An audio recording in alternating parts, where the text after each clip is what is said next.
warahmatullahi wabarakatuh. Selamat pagi saya ucapkan kepada Bapak Ibu dosen serta teman-teman semuanya. Perkenalkan, kami dari kelas 1B, Prodi D3 Kebidanan, kelompok 2. Kami akan membahas secara singkat tentang sistem pencernaan beserta fungsi setiap organnya. Tugas ini kami selesaikan untuk memenuhi nilai mata kuliah anatomi fisiologi yang dibimbing oleh Ibu Sartini Bangun.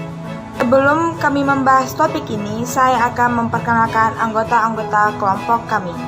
Saya Anggisa Putri, ini teman saya.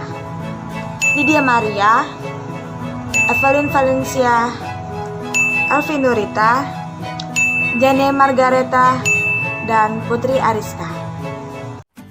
Sistem pencernaan merupakan suatu proses yang mengubah makanan menjadi sari-sari makanan yang dapat diserap oleh tubuh.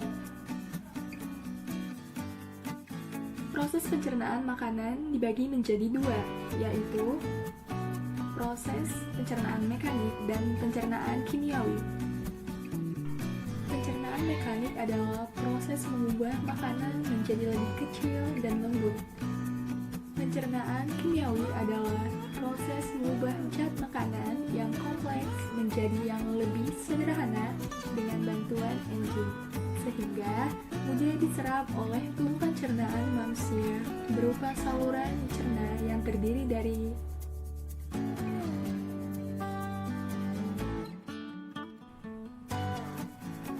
rongga mulut, kerongkongan, lambung, usus halus, usus besar, dan anus. Yang pertama, mulut. Mulut adalah pintu gerbang menuju ke sistem pencernaan. Sistem ini dirancang untuk mengubah makanan menjadi nutrien berguna yang membantu kita tetap berenergi, membantu sel tubuh, dan memperbaiki diri. Setelah mengambil gigitan pertama setelah makan makanan, kita menghidupkan mesin pencernaan. Saat mengunyah makanan, dipecah menjadi beberapa bagian untuk memudahkan prosesnya. Ludah sangat berguna karena bercampur dengan makanan dan bisa lebih menghancurkan makanan, sehingga perut tidak perlu mencerna seluruh bongkahan makanan. Kerongkongan adalah suatu saluran berbentuk seperti tabung yang memiliki panjang 20 cm yang menghubungkan antara rongga mulut dengan lambung. Di dalam kerongkongan terjadi gerakan peristaltik, yaitu gerakan meremas-remas yang dilakukan oleh dinding kerongkongan untuk mendorong makanan masuk ke dalam lambung.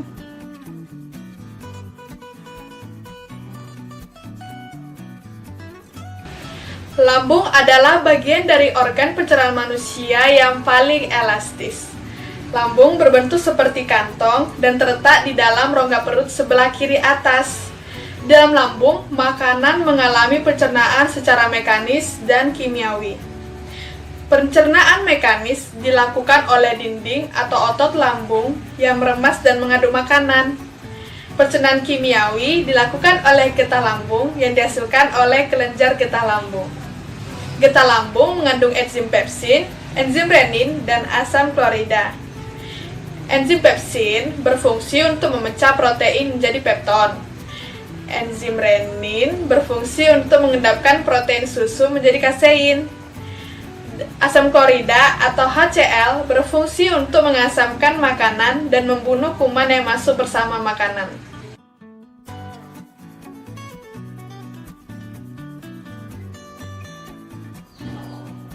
Selanjutnya, makanan dicerna di usus halus dulu. Usus halus merupakan usus terpanjang dalam saluran pencernaan karena memiliki panjang 6-7 meter. Di dalam usus halus terdapat cairan khusus untuk penyempurnaan pencernaan makanan. Oh iya, usus halus terdiri dari 3 bagian, yaitu usus 12 jari, usus kosong, dan usus penyerapan. Usus 12 jari atau duodenum memiliki panjang 25 cm. Usus 12 jari mencerna makanan dengan bantuan getah pankreas dan juga getah empedu. Getah pankreas dihasilkan oleh kelenjar pankreas. Getah pankreas mengandung enzim Yang pertama, enzim amilase yang berfungsi mengubah zat tepung atau amilum menjadi zat gula atau glukosa. Yang kedua, ada enzim tripsin, mengubah pepton yang menjadi asam amino. Yang ketiga, ada enzim lipase yang berfungsi mengubah lemak menjadi asam lemak dan gliserol. Kalau getah empedu dihasilkan oleh hati dan disimpan dalam kantong empedu. Getah empedu berfungsi untuk menghancurkan lemak. Selanjutnya, usus kosong atau jejunum yang terletak di antara usus 12 jari dan usus penyerapan. Usus kosong memiliki panjang 2,5 meter dan mencerna makanan dari usus 12 jari. Terakhir ada usus penyerapan. Usus penyerapan tempat penyerapan sari-sari makanan. Di seluruh permukaan dindingnya terdapat ujung-ujung pembuluh darah yang menyerap sari-sari makanan. Kemudian sari-sari makanan diedarkan melalui aliran darah ke seluruh tubuh. Selanjutnya kita masuk ke usus besar. Habis itu, sisa makanan yang dicerna masih bisa berlanjut ke usus besar. Nah, usus besar berfungsi menyerap cairan, vitamin, dan mineral dari sisa-sisa makanan yang telah diserap oleh usus halus. Pada usus besar terdapat bakteri yang berguna untuk tubuh bernama E. coli yang berfungsi untuk membantu proses pembusukan sisa makanan. Proses pembusukan sisa makanan akan menghasilkan kotoran atau feses yang kemudian dikeluarkan melalui anus.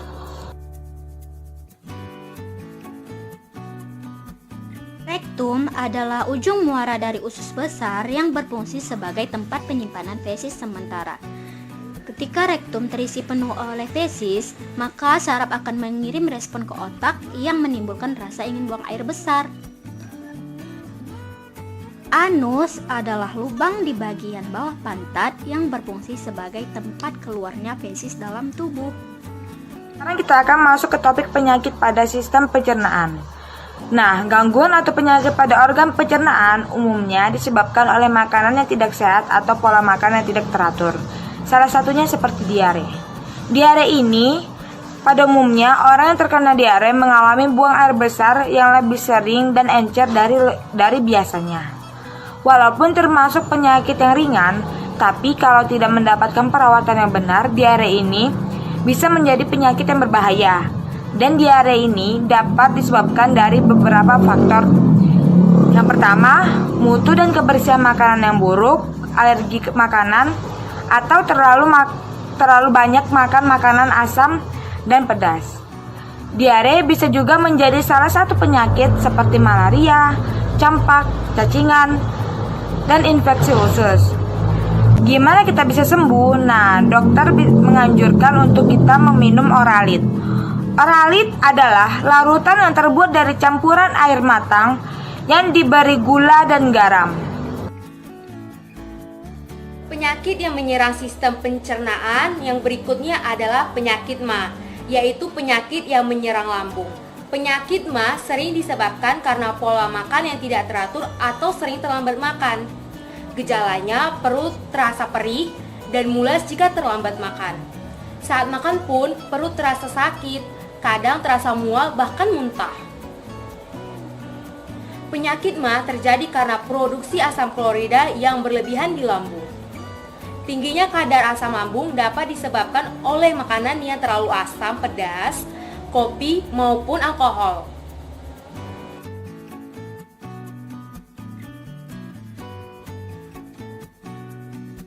Tapi ada lagi penyakit yang lebih ngeri, yaitu radang usus buntu. Radang usus buntu adalah penyakit yang disebabkan oleh menumpuknya kotoran di usus buntu, yaitu di bagian umbang cacing sehingga menyempit. Peradangan juga dapat disebabkan oleh infeksi kuman pada umbai cacing. Gejala yang timbul antara lain perut terasa mual disertai muntah, kadang mencret, tubuh mengalami demam, perut bagian kanan bawah terasa sangat nyeri, dan akan semakin parah apabila terjadi penekanan atau goncangan. Misalnya, batuk atau berjalan biasa. Kalau sudah parah, harus menjalani operasi pemotongan umbai cacing. Tapi sampai saat ini, fungsi dari umbai cacing sendiri belum diketahui dengan jelas. Jadi, meskipun umbai cacing telah dipotong, organ pencernaan lain tidak akan terganggu. Ada beberapa cara untuk menjaga kesehatan organ pencernaan. Yang pertama, harus selalu mencuci tangan sebelum makan. Kita harus banyak makan sayur dan buah, serta makanan yang berserat. Jangan terlalu sering makan makanan yang terlalu pedas atau asam. Saat makan, makanlah dengan tenang. Jangan terlalu cepat menelan makanan jika belum dikunyah sampai halus. Tujuannya agar kerja lambung lebih ringan dan lambung tidak perlu meremas-remas makanan terlalu kuat atau terlalu lama. Setelah makan, jangan lupa banyak minum air putih dan hindari minuman beralkohol serta minuman bersoda. Biasakan tutup makanan yang ada di atas meja untuk menghindari makanan tersebut dihinggapi oleh lalat. Oh iya teman-teman, biasakan makan secara teratur, yaitu 3 kali sehari. Dan hindari telat makan, serta hindari juga tempat makan yang kebersihannya tidak terjaga. Demikian dari pembahasan topik sistem pencernaan pada kelompok kami. Lebih dan kurangnya mohon dimaafkan. Wabillahi taufiq wal hidayah. Wassalamualaikum warahmatullahi wabarakatuh.